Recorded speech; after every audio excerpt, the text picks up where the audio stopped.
করে আসি। চলুন বন্ধুগণ, আমি আজকে অনেক ছোটবেলায় ফিরে যাব। আমি এই মুহূর্তে এই একটা বাচ্চাদের খেলনার একটা রয়েছে, কি বলে এটা, আমি এখন এটাতে উঠবো।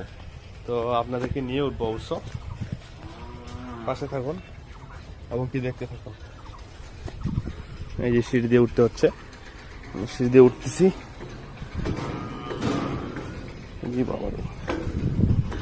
এসে ফাইনালি আমি এখানে উঠে গেছি। ওয়াও, আমি তো এখন অনেক উপরে উঠে গেছি। এবার দেখে একটা স্লোপিং করে দেওয়া আছে, অনেক দূর পর্যন্ত দেখা যাচ্ছে। আপনারা যে দেখতে চাইলে অবশ্যই আমি দেখাতে পারি। দাদা আমার এখানে বসে আছে। যাক, আমি পাশ দিয়ে নামতে পারবো না ভাই। আমি আবার যে পাশ দিয়ে উঠেছি সে পাশ দিয়ে নেমে পড়বো।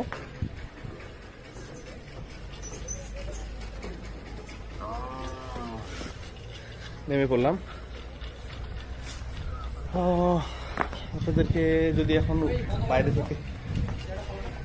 থেকে যদি দেখানোর চেষ্টা করি, বাইরে থেকে এই জায়গাটা কেমন লাগতেছে। আমি বাইক নিয়ে আসছি এখানে, আমি এবং একটা দাদা।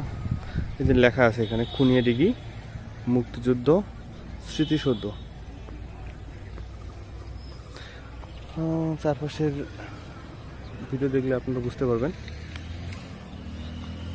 এখানে একটা দাদা মোবাইল চার্জ দিছে, কত সুন্দর ব্যবস্থা করে রেখেছে। সবকিছুরই ব্যবস্থা রয়েছে এখানে। আরে অসাধারণ লাগতেছে। কিন্তু আপনাদের যাদের যাদের মন খারাপ, তারা এখানে এসে একবার হলেও আসবেন এবং কি স্বস্তি ফিল করবেন।